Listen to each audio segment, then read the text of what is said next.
and long-suffering, not knowing that the goodness of God leadeth thee to repentance. But after thy hardness and impenitent heart, treasurest up unto thyself wrath against the day of wrath and revelation of the righteous judgment of God, who will render to every man according to his deeds. To them who by patient continuance in well doing seek for glory and honor and immortality, eternal life. But unto them that are contentious and do not obey the truth, but obey unrighteousness, indignation, and wrath. Nasunalhin sa ating lakitaan isang mensahe na aking pinamagatang despise not the riches of God's goodness, forbearance, and long-suffering. Na huwag nating hamakin ang kayamanan ng kabutihan, pagtitiis, at pagpapainuod ng Diyos. Amen. Praise the Lord. Hallelujah. Ngayon mo si Brother Reynald, para siya ng pray for additional blessings sa salita ng Panginoon.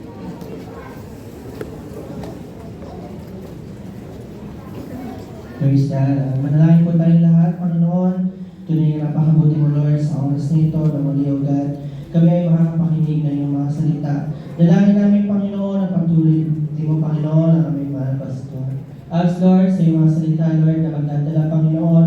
Lord, tumimo sa aming puso't isip, Lord, ang mga salita. Namutawi, Panginoon, sa amin, O God, pamuhay namin yung mga salita, O God. Patuloy na ikaw ang maitaas, Panginoon, ikaw ang mapapurihan sa oras na ito. Wala nang iba, O Diyos, sa iyo lamang, O God. Ang papurit pagsamba, in Jesus' name, Amen. Kaya mapapuna po tawag sa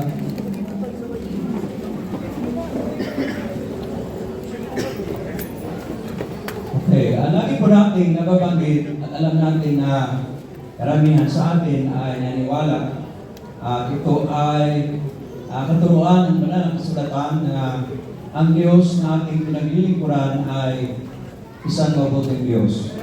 We are serving a God who is good. At ang sabi ng kasulatan that the Lord is good to all. Siya ay mabuti para sa lahat at ang kanyang malumanay na kahabagan ay nasa kanyang lahat ng mga gawa. Ang sabi sa Psalms 100 verse 5 na for the Lord is good, His mercy is everlasting, and His truth enduring to all. Enduring to all generations. Ang kabutihan, ang Diyos ay mabuti, ang kanyang kahabagan ay magpawalang hanggan, at ang kanyang katotohanan ay magpasalit-salit lahi. Amen. Ang Diyos ay mabuti, ang kanlungan natin sa panahon ng kabagabagan, at kilala niya ang bawat isa na sa kanya ay nanganandong.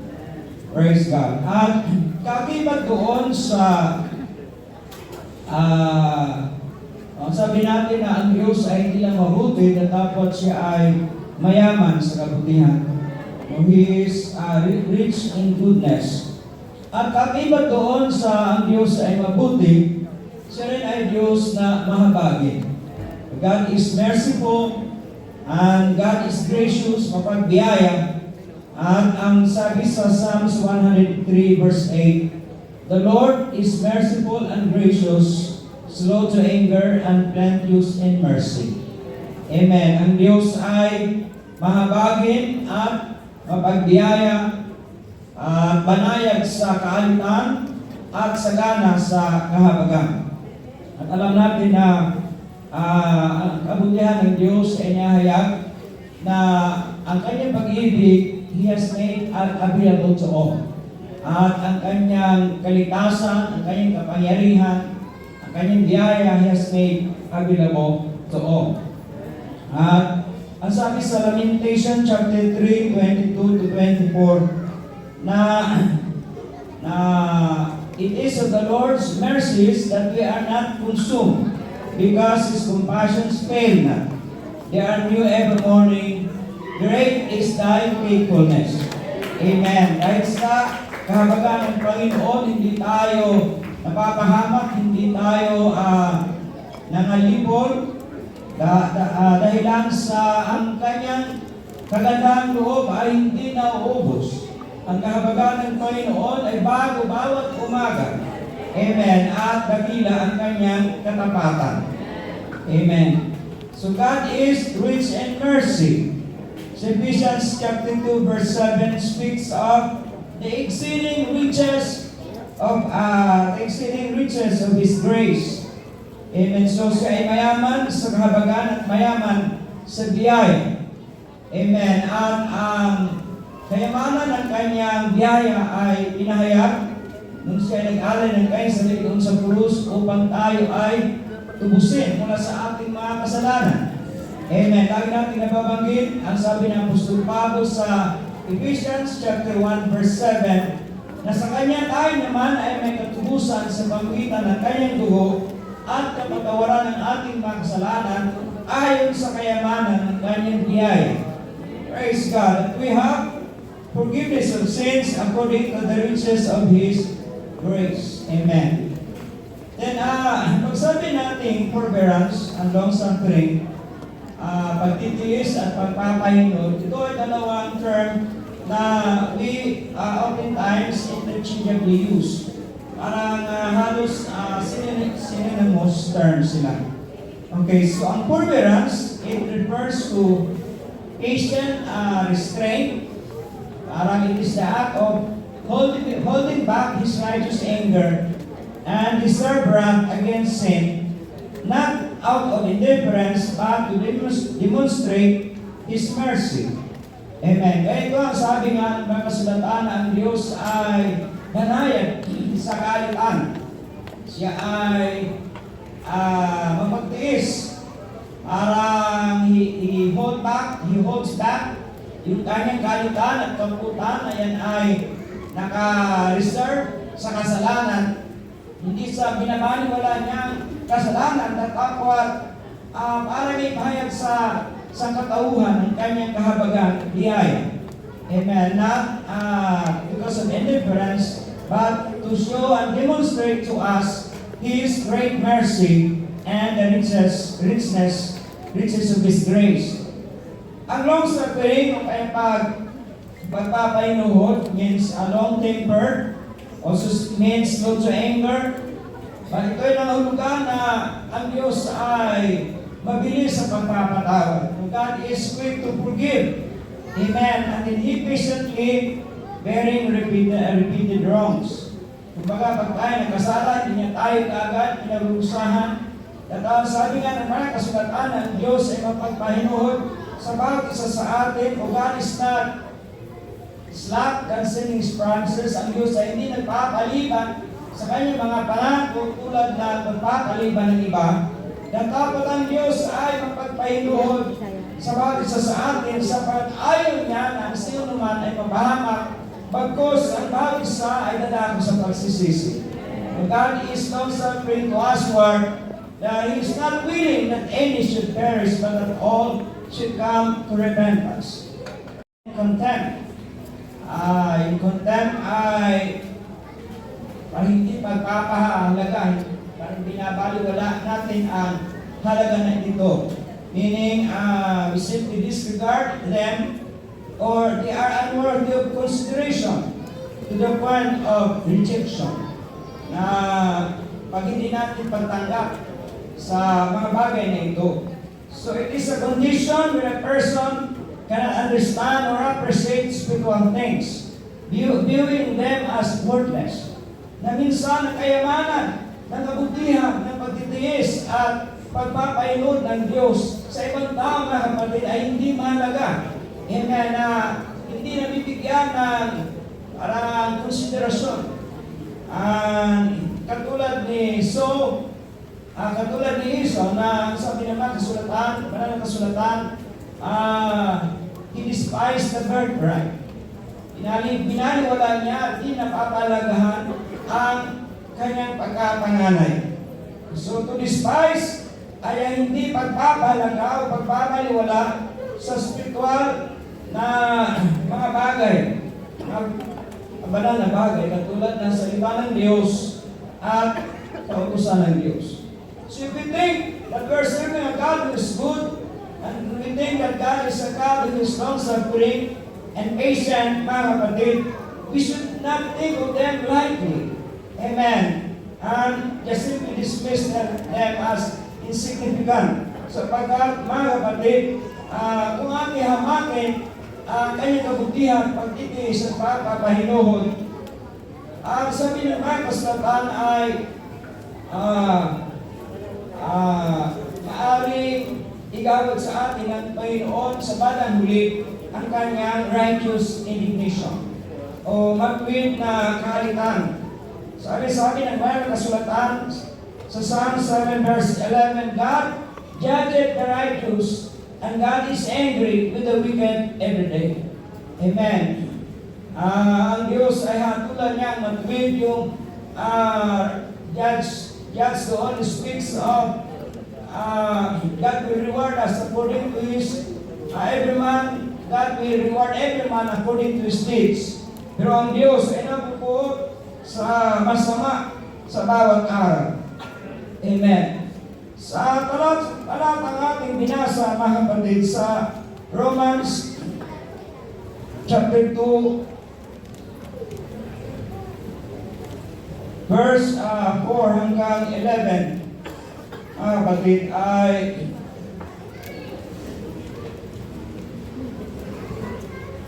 nagsasabi na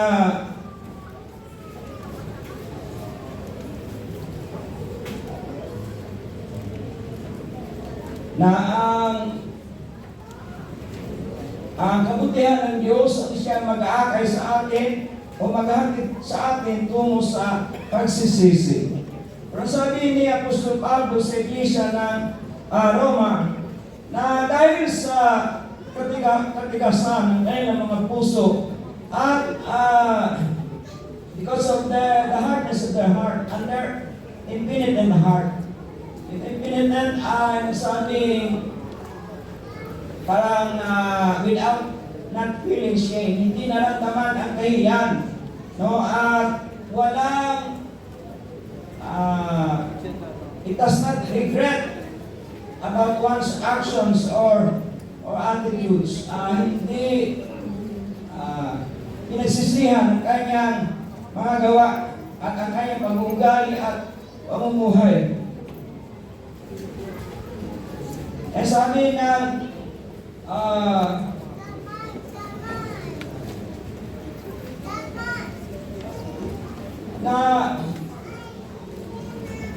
dahil sa katigasan ng ating mga puso at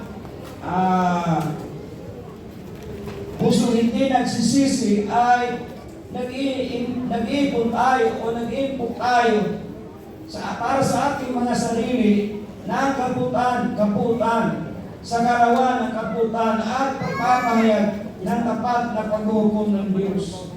Amen. So dahil sa ang Diyos will render to every man according to his deeds. Amen. Pero sa mga nagsisipagtiyaga sa mabuting gawa sa paghanap ng kaluwalhatian at puri at ng di pagkasira ay ang buhay na walang hanggan. Amen. Praise God. If we will, by patient, continue in well-doing, seeking glory and honor and immortality, ang ihatid ng Panginoon ay buhay na walang hanggan. At dapat sa mga palaway, contentious, palagay ko walang palaway dito. Mayroon siguro mga kapatid na hindi nagsisitalima sa katotohanan at ang sinusunod ay ang kalikuan. Ang ipagkaloob ng Diyos ay ang kanyang kalitan at kapuutan, indignation and wrath. At kabigat niyan at kahabisan sa bawat kaluluwa ng tao na gumagawa ng masama, siya man ay maging Hudyo o kaya maging Grego.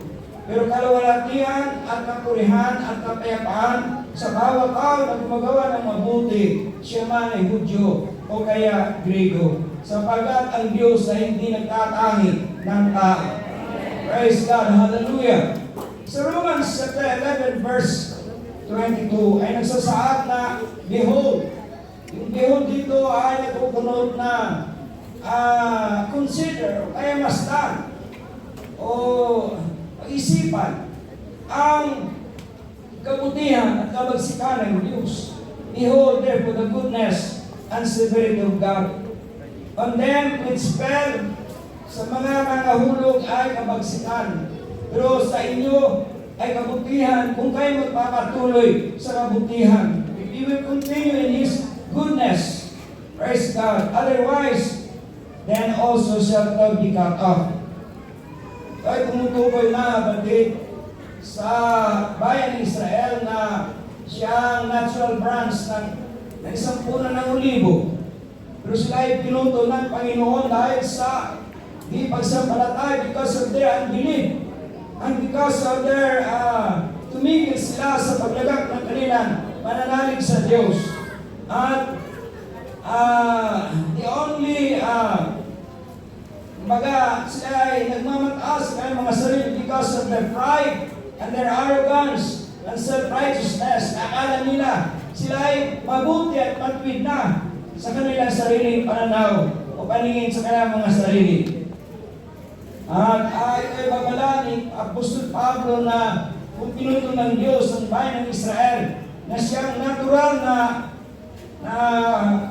sanga ng puno at tayong mga hintil were branches that only were grafted into the spiritual olive tree. We need to continue in His goodness. Amen. We must persist in our relationship with God. Amen. In faith and trust in the Lord and obedience to His commandment, or else we will also be cut off. Kung tayo rin ay kanyang puputulin, kung tayo rin ay mga mahulog, patuloy natin paglingkuran ng Diyos na mayroong kababaang loob. Amen. Na hindi nakayabangan ng pagmamataas. Praise God, because not of self-righteousness, or else we will be cut off in our relationship with God. Amen. Praise God. Ang basa, ito sa verse 3, doon sa chapter 2 ay parang babala sa pagkaroon ng sariling pagmamatuwid, yung panghatol natin sa ating mga kapwa, na sasabihin natin yung iba na ay siya ay makasalanan kasi ganito ang kanilang mga ginagawa. Okay, pero ginagawa rin natin sa ating mga buhay, din natin nakikita. We are also guilty of the same action. Hindi tayo makakaiwas sa matuwid na paghukom ng Diyos. We cannot escape the righteous judgment of God, who will render to every man according to his deeds. Nakatulad sa mga Hudyo, parang naroon yung kanilang sariling pagmamatuwid na nasa sa amin ang kaubusan. Parang sinasabi ni Pablo sa kanila, nasa inyo nga, pinagkatiwala na sa inyo ang kaubusan, pero hindi niyo naman ginagawa, hindi niyo naman tinatalima. You rebel against God. Naroon ng sariling pagmamatuwid ng mga Hudyo na pagtingnan ng mga hintil ay napakababa. Sa isip nila na they indulge themselves in gross immortality. Pero ang sabi ni Pablo, kayo naman ay nasa tingin nyo kayo matuwid, pero ang mga puso ay puno ng kayabangan at sariling pagmamatuwid. Natapos ang sabi ni Pablo ng Diyos ay maghahatol ng matuwid, ikaw man ay Hudyo o kaya Griego.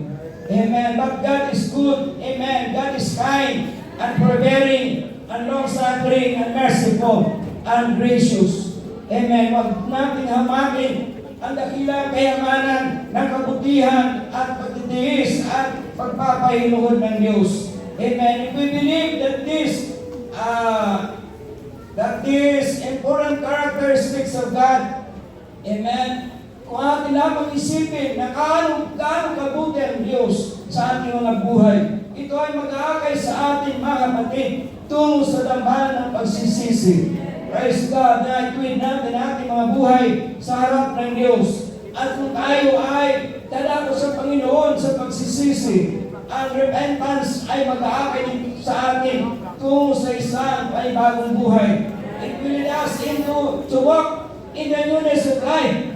Praise God. Sapagat ang pagsisisi ay ang pagtalikod sa kamunduhan, pagtalikod sa kasalanan, at pagharap sa Diyos na paglingkuran siya na may kabanalan at may katwiran. In this are ye saved through faith, not of yourselves, not of works, lest any man should boast. Wala kung sino sa atin ang makapagmamalaki na ay pinubos ng Diyos sapagkat ay mabuti. Hindi tayo niligtas sa Panginoon ng Panginoon sa ating sariling mga gawa, sariling kabutihan, kundi ang kaligtasan ay dahil sa biyaya ng Diyos. Amen. Praise God. Amen. Yung grace, sinasabi natin God's unmerited favor towards man. We have done nothing to deserve God's grace. Ito ay inabot sa atin ng Panginoon bilang kaloob kahit na tayo ay hindi karapat-dapat. Though we are unworthy, amen, we have done nothing that made us worthy of the grace of God. Amen. Pero sabi ni Pablo, anong masabi natin? Tayo ba ay magpatuloy sa ating mga kasalanan para lalo pang sumagana ang diyan ng Diyos? Huwag na huwag mangyari. How shall we that we are dead to sin live any longer therein? Na tayo, dapat ay patay na to sin, na sa kasalanan ay mamuhay pa doon. Because sin no longer has dominion over us. Sabi ni Apostol Pablo kay Tito, mga kapatid, na ang biyaya ng Diyos na naghahandid ng kaligtasan ay napahayag sa lahat ng tao. Nagtuturo sa atin that we have to deny o ay tumanggi o kayo mayaw, mga kapatid, sa kalikuhan at kahalayan na tayo lalakad na may pagpipigil, lalakad na may katwiran at paghimakadiyos sa panahon ng pangkasalukuyan sa sanglibutan ito.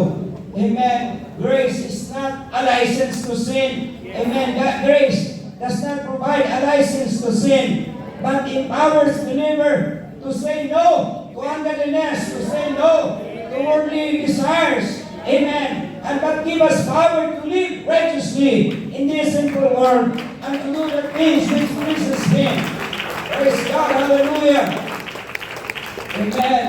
Sabi natin naroon, ang Diyos naman ay mahabagin, ang Diyos naman ay maunawain, ang Diyos naman ay mapagbiyaya. Kung tayo ay magpapatuloy sa ating mga kasalanan, hinahamak natin, mga kapatid, ang kabutihan ng Diyos. Praise God. Amen. It was God's grace at work, mga kapatid. Noong napakinggan natin ang salita ng Diyos at nagkaroon tayo ng spiritual na kaunawaan sa plano ng Panginoon na kaligtasan. Ang biyaya ng Panginoon ang kumilos sa ating buhay. God, through the Holy Spirit, convicted us of our sins na tayo dumako, mga kapatid, sa altar ng pagsisisi. It was grace at work nung tayo ay tumanggap sa pangalan ng Panginoon Jesus sa bautismo sa tubig. Praise God, para sa kapatawaran ng ating mga kasalanan. It was grace at work, mga kapatid, nung tayo ay tumanggap ng kanyang banal na Espiritu at tayo pinanganak tungo sa kanyang kaharian. Praise God, hallelujah. At ang biyaya pa rin ng Panginoon ang patuloy na kumikilos at magawa sa ating buhay habang tayo ay patuloy na lumalakad ng isang bagong buhay. Praise God, hallelujah. Sabi nga na hindi sa pamilya ng ating mga sarili na iwasan natin mga bisyo. Amen. Na tuloy na ipanak na muli, mga kapatid. Arang binago ng Panginoon ang pananaw natin sa mga bagay sa libutan. Amen. Ang kasiyahan sa bisyo. Amen. Ay di no longer appeal to us, mga kapatid. Ang nagbibigay sa atin ng kasiyahan ay ang mga bagay na ukol sa Diyos. Amen. Praise God. At tayo binago ng Panginoon. Hindi na tayo nag-iinom, hindi na tayo nagsusugal, hindi tayo ng bababae. Hindi na tayo chichismis. Mga bibig natin, ginagamit natin sa pagpupuri at kaisama sa Diyos. Amen. Praise God. At hindi tayo ginagawa hindi sa pamamagitan ng ating kakayanan, kundi ang biyaya ng Panginoon ang kumikilos sa atin sa pamamagitan ng kapangyarihan ng banal na Espiritu. Because if any man be in Christ, he is a new creature. All things have passed away. Behold, all things have become new. Praise God. Hallelujah. Lagi natin sinasabi that we have been saved by grace. Amen. We are being kept by His grace. And we will be completely sanctified by His grace. Ang biyaya ng Panginoon ay patuloy na kumikilos at gumagawa pa rin sa ating buhay sa araw-araw. Amen. Tumutulong sa atin at sabi ni Paul, I die daily. Amen. We die to sin and we die to worldly sinful lust. Amen. And we live soberly and righteously in this present world. Praise God. It is still the grace of God at works, mga kapatid. Pag tayo minsan ay natukso at nagkasala, and our hearts are broken, at kung tayo muling lumapit sa Panginoon, tayo binuong muli ng Diyos. Amen. God has made us whole again. Amen. Kung tayo minsan ay nawalay sa landas ng Diyos, it is the grace of God na tayo ay nasubukan natin muli ang landas pabalik sa Panginoon. Amen. His guidance when we lost our way and we find ourselves in a place of reconciliation with God. Amen. When He gives us sufficient strength to carry out our daily burdens. Amen. To overcome trials and mga kapighatian, mga kapatid, sa ating buhay. God has been so good, mga kapatid, sa ating buhay. With the daily blessings na kinagkalog sa atin ng Panginoon. Health and strength and provision. Praise God. Hallelujah, hallelujah. Ang biyaya pa rin ng Diyos ang kumikilos sa ating buhay. Mula nung ating tinanggap ang biyayang kaligtasan ng Diyos na tayo namumuhay na may kabanalan.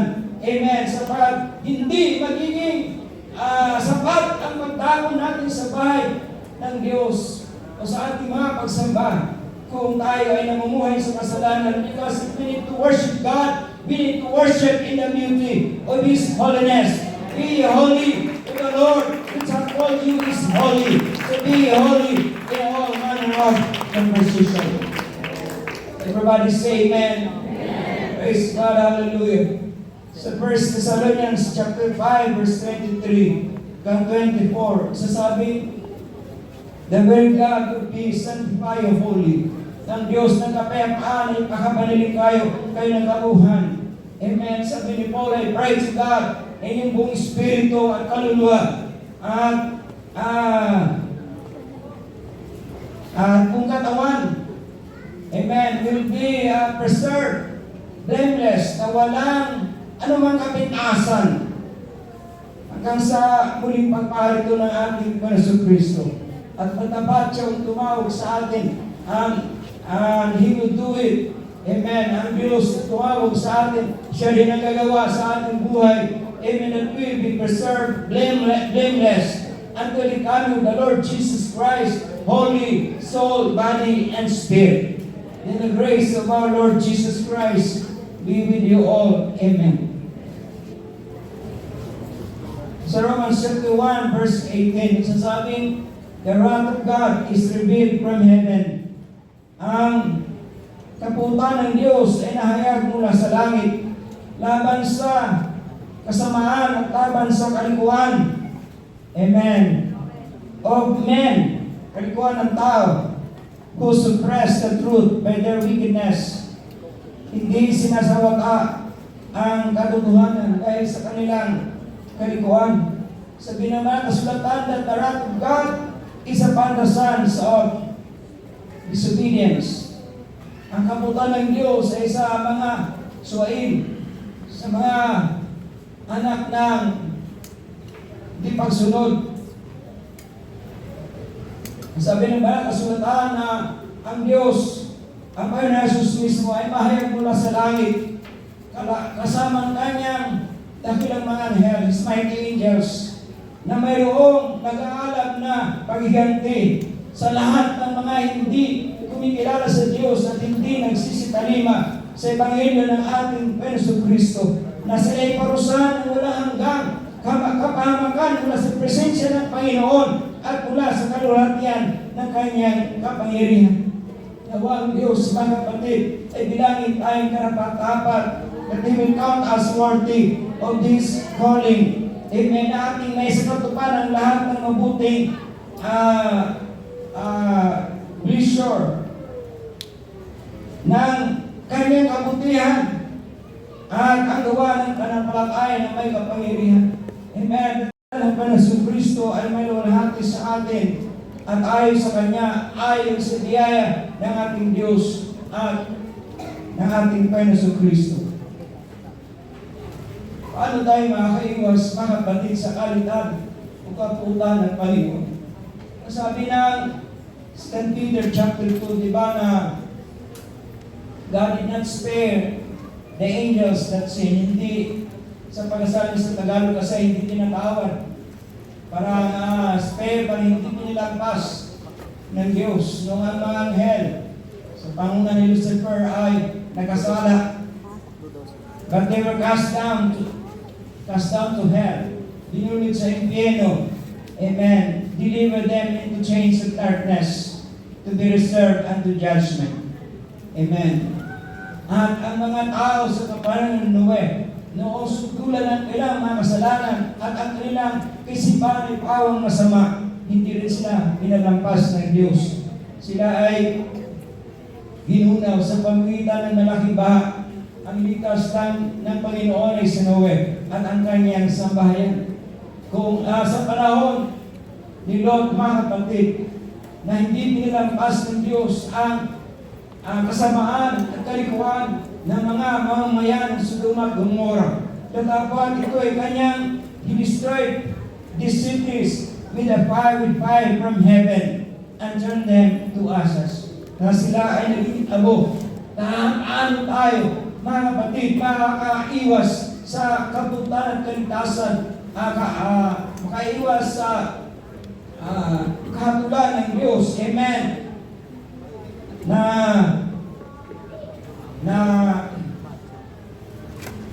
Kung tayo mamuhay na di magbit, because the judgment of God is reserved to the unjust to be punished.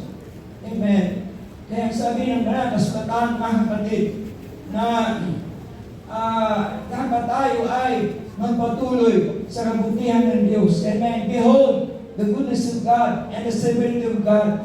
To those who bear severity, but to those who continue in the goodness of God, goodness. Amen. Tayo magpatuloy, mga kapatid, sa pag-ibig ng Panginoon Jesus. Sabi niya, "The Father loved me, so I love you continually in my love."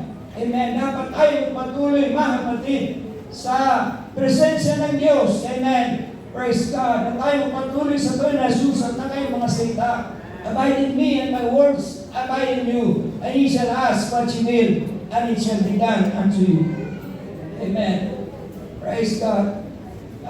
Sa 2 Peter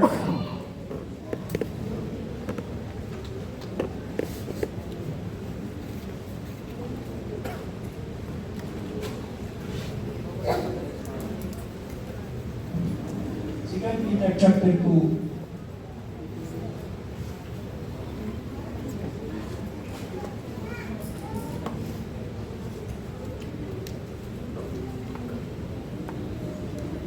Verses 20.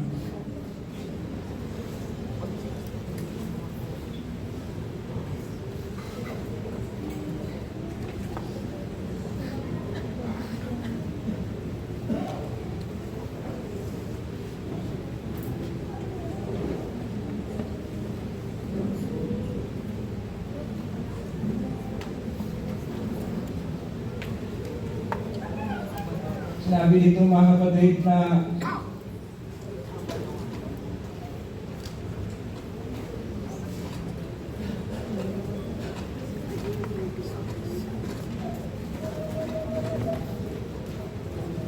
may mga tao na darating, na sabi dito, they are servants of corruption. Amen. Na dapat daw ay hindi panaig sa atin, na sila ay mangangako ng kalayaan, pero tayo dadalhin doon sa pagkaalipin.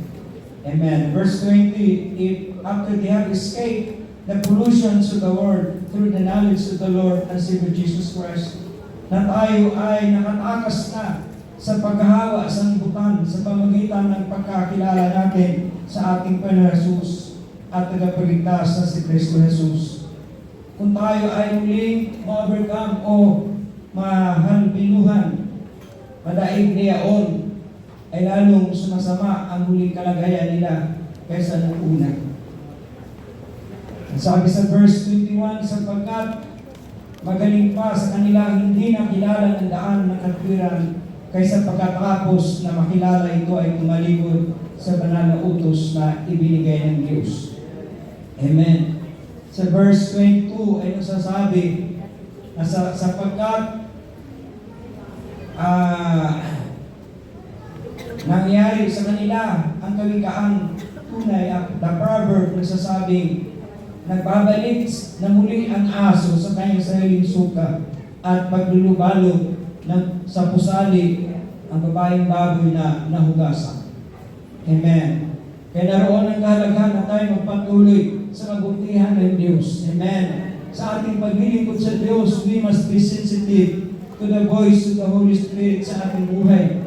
Alam natin na siyang mauna sa tamang landas, mauna sa atin sa pagganap at pagsagawa ng mga bagay na sa Kanya nagkapagbibigay kaluguran. At ang kapangyarihan ng banal na Espiritu ng Panginoon magbibigay sa atin ng enablement na tanggihan at ayawan ang mga bagay na ukol sa masamang kita ng sanlibutan. Amen.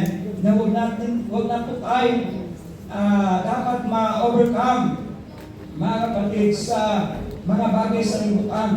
Sapagkat kung tayo ay tatalikod, maging mas mabuti pa sa atin na hindi natin nakilala ang Panginoon nung una. Sapagkat maging masama pa ang ating magiging kahinatnan. Amen. The Bible tells us that it will be possible for a person to fall from God's grace. Amen. At tayo mahulog mula sa divine favor ng Diyos. That we will lose our position, a place of honor sa presensya ng Panginoon. Amen.